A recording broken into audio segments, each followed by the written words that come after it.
El libro El Neandertal desnudo de Ludovic Lima, mi búsqueda de la criatura, el Neandertal, se extiende por casi 3 décadas, un tiempo dedicado a escarbar en la tierra de las cuevas, persiguiendo los rastros de una humanidad otra, una inteligencia distinta que compartió el planeta con nosotros. Este no es un simple relato de hallazgos arqueológicos, es un viaje a través del tiempo y el espacio, desde el círculo polar ártico hasta los bosques primarios de Europa, en un intento por desnudar al neandertal de nuestras proyecciones y comprenderlo en su propia esencia. Durante demasiado tiempo hemos oscilado entre dos visiones caricaturescas, la del bruto subhumano y la de un mero reflejo de nosotros mismos, un hermano perdido al que solo una mirada racista nos impedía reconocer. Ambas son un error. La criatura no fue ni una cosa ni la otra. Fue una humanidad plena, entera y sobre todo, fundamentalmente divergente. Mi odisea comienza en los confines boreales, en los vastos y helados territorios de Rusia. Contrario a la intuición, el neandertal, durante gran parte de su existencia, fue una criatura polar adaptada a los rigores de la última glaciación. Para entenderlo, había que seguirlo hasta esos entornos extremos. Mi viaje me llevó a Syktyvkar, capital de la República de Komi, un pequeño país polar en el noreste de Europa. Allí, en un cajón del Instituto de la Academia de Ciencias de Rusia, se encontraban las colecciones del yacimiento de Vizovaya, uno de los 3 únicos conjuntos árticos conocidos de más de 20.000 años de antigüedad. Antes de sumergirme en Vizovaya, es necesario comprender el contexto de la colonización polar. Los indicios más antiguos nos llevan a hace 48.000 años, con el hallazgo de un esqueleto de mamut en la península de Taimir, a 600 kilómetros al norte del círculo polar, con claras marcas de despiece hechas por herramientas de piedra. Aún más al este, en Yakutia, los huesos de un lobo de la misma antigüedad mostraban heridas de armas manufacturadas. Estos cazadores polares, sin embargo, son invisibles, no dejaron herramientas, solo los rastros de su caza, un enigma en el hielo. En una época en la que se cree que Homo sapiens ni siquiera había comenzado a colonizar Europa, una humanidad desconocida ya prosperaba en los márgenes más inhóspitos del mundo. Mucho más tarde, hace 30.000 años, el yacimiento de Yana, RHS, en el extremo oriente siberiano, reveló una civilización polar plenamente madura, con miles de herramientas de piedra y una exquisita artesanía en marfil de mamutuperlas, figurillas, diademas y finas agujas con ojo, tecnología fundamental para confeccionar trajes cosidos y protegerse del frío. El análisis genético de 2 dientes de leche hallados allí identificó a una población hasta entonces desconocida, los antiguos siberianos del norte, un linaje de Homo sapiens hoy extinto. Su ADN contenía secuencias neandertales más largas que las de las poblaciones actuales, indicando un mestizaje más reciente, ocurrido probablemente en su camino hacia el norte. Es aquí donde el cajón de Vizovaya cobra una importancia capital. Este yacimiento, situado en el lado europeo de los Urales polares, tiene la misma edad que Yana RHS, unos 28.500 años. Sin embargo, las colecciones que contenía eran radicalmente distintas. No había rastro de la sofisticada artesanía en marfil o hueso. El interés se centraba exclusivamente en la carne de los mamuts, no en sus colmillos. Pero lo más desconcertante era la tecnología lítica, cientos de herramientas talladas según las antiguas tradiciones del musteriense, la cultura material que en Europa se asocia única y exclusivamente con el hombre de Neandertal. El hallazgo era vertiginoso. El musteriense y con él el Neandertal supuestamente había desaparecido de toda Eurasia 14.000 años antes. ¿Cómo era posible encontrarlo en el círculo polar ártico en un yacimiento tan reciente y tan bien datado? Los análisis confirmaron la cronología de forma robusta. De hecho, Vizovaya es quizás uno de los yacimientos musterienses mejor fechados del mundo. Este descubrimiento abría una posibilidad insospechada que en los márgenes del mundo conocido, en un refugio polar, los neandertales al menos sus tradiciones hubieran sobrevivido mucho más tiempo del que se pensaba, coexistiendo con las nuevas civilizaciones sapiens que se expandían por el resto del continente. El hombre de Vizovaya seguía siendo un enigma, pero su existencia misma desafiaba toda la narrativa establecida sobre la extinción neandertal. Dejando los hielos del norte, mi investigación me traslada a un tiempo mucho más antiguo y a un clima radicalmente diferente. Los densos bosques primarios de Europa hace más de 100.000 años, durante un período interglaciar mucho más cálido que el actual. Aquí el enigma no es la supervivencia, sino la muerte, y una práctica que nos fascina y repugna a partes iguales a el canibalismo. En 1999, en la pequeña cueva de Moulaguerci, en Ardeche, a orillas del Ródano, mi equipo y yo desenterramos los restos de 6 individuos neandertales, 2 niños, 2 adolescentes y 2 adultos de un nivel arqueológico de unos 120.000 años. Los huesos estaban deliberadamente fracturados y presentaban marcas de corte idénticas a las de los ciervos y otros animales cazados con los que estaban mezclados. La conclusión inicial parecía evidente, se trataba de un canibalismo de subsistencia. La hipótesis predominante postulaba que un cambio climático abrupto había transformado las estepas abiertas en densos bosques, privando a los neandertales de sus presas habituales y sumiéndolos en una hambruna tan severa que se vieron obligados a comerse a sus propios muertos. Sin embargo, esta interpretación, aunque aparentemente lógica, me resultaba profundamente insatisfactoria. Reducía un acto de una complejidad social y simbólica inmensa a una mera respuesta biológica al hambre. Años de excavación y reflexión me llevaron a cuestionar cada pilar de esta teoría. En primer lugar, la idea de un colapso demográfico neandertal durante los períodos cálidos es un mito. Mis propias investigaciones en el cercano yacimiento del Abrigumaras,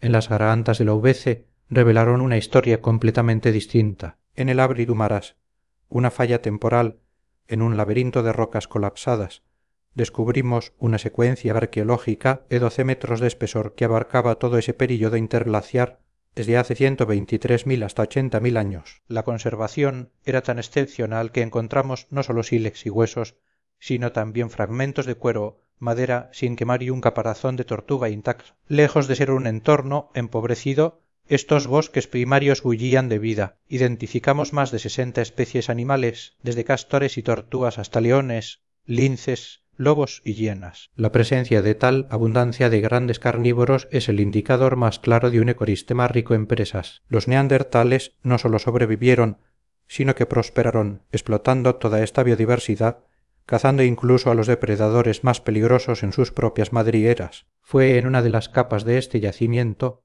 la formación del ciervo, donde encontramos la evidencia más contundente contra la hipótesis del canibalismo por hambre. Allí los cazadores neandertales habían llevado a las profundidades de la cueva los restos de sus presas. El análisis de los huesos reveló un patrón asombroso. No había ni hembras, ni jóvenes, ni viejos. La caza se había centrado de forma exclusiva y sistemática en ciervos machos en la flor de la vida, los individuos más fuertes y peligrosos. Ningún depredador animal caza con tal selectividad. Este no era un acto guiado por la necesidad alimentaria, sino por una voluntad cultural profundamente codificada. Nos recordaba a los ritos de paso a la edad adulta documentados en numerosas sociedades de cazadores, donde la confrontación con el gran macho representa una prueba de virilidad y una transformación simbólica. Por primera vez no estábamos ante un comportamiento ambiguo, sino ante la posible evidencia de un rito neandertal, un acto que trasciende la mera supervivencia y nos adentra en una esfera cultural compleja y estructurada. Si los neandertales de las gargantas de la Ouvece, a solo 3 días de camino, dominaban un entorno tan rico y poseían estrategias de caza tan sofisticadas, ¿cómo podíamos seguir sosteniendo que sus vecinos de Moulaguerci morían de hambre? La hipótesis del canibalismo de subsistencia se desmoronaba. Los cortes en los huesos humanos de Moula eran, de hecho, más numerosos y sistemáticos que en los animales, incluso en partes, sin valor nutritivo. No habían sido tratados como simple comida. Estábamos, muy probablemente, ante un acto ritual, una forma de canibalismo cuya lógica se nos escapaba, pero que sin duda no era un gesto desesperado. Ya fuera para honrar a los ancestros o para neutralizar el poder de los enemigos, los neandertales de Moulaguerci estaban representando un complejo drama social en torno a la muerte. Esta revelación nos obliga a enfrentarnos a la pregunta fundamental de si el neandertal practicaba ritos, tenía también un pensamiento simbólico y arte, esos supuestos sellos distintivos de nuestra propia humanidad. La comunidad científica, en los últimos años, ha respondido con un rotundo sí. Se han presentado supuestas pruebas de arte neandertal a garras de águila y plumas para adorno personal, conchas perforadas usadas como collares, incluso pinturas rupestres en cuevas españolas datadas en más de 60 y 7.000 años, una época en la que sólo los neandertales habitaban la región. Esta imagen del neandertal artista un igual a nosotros en todo salvo en su anatomía, ha calado hondo. Sin embargo, un análisis crítico y despojado de prejuicios reduce a cenizas estas ilusiones. Cada una de estas pruebas se deshace bajo un escrutinio riguroso. Las perforaciones en las conchas son obra de depredadores marinos, no de artesanos neandertales. Las garras de águila, lejos de ser adornos, pudieron ser herramientas, punzones para perforar cuero, como sugiere el análisis de las marcas de uso. Las grandes plumas, que se asumió que eran para fines ornamentales, son en realidad una fuente rica en grasa energética, un manjar muy apreciado por los inuit. En cuanto a las pinturas rupestres, nuestro equipo demostró que los métodos de datación utilizados eran fundamentalmente defectuosos, invalidando la atribución al neandertal. Tras 150 años de excavaciones, no hemos encontrado un solo agujero perforado intencionadamente por un neandertal en un diente, concha o hueso. Ni un solo adorno manufacturado, ni una sola estatuilla, nada. Los pocos trazos y garabatos hallados en algunos huesos no superan en complejidad a los que pueden crear los grandes simios por simple juego. Proyectar nuestra propia concepción del arte y el adorno sobre la criatura es un acto de narcisismo, un intento de disfrazarla de nosotros mismos, como el famoso dibujo de un neandertal con traje y sombrero en el metro de Nueva York. Esa imagen, lejos de ser una rehabilitación, es una forma de asimilación forzada, un eco de las políticas de matar al indio para salvar al hombre. Niega la diferencia, y al negar la diferencia se niega la posibilidad de comprender verdaderamente al otro. El fracaso en encontrar un arte neandertal que se ajuste a nuestros patrones no significa que carecieran de sensibilidad estética o de un universo mental complejo. Al contrario, nos obliga a buscar en otro lugar la verdadera clave de su humanidad divergente.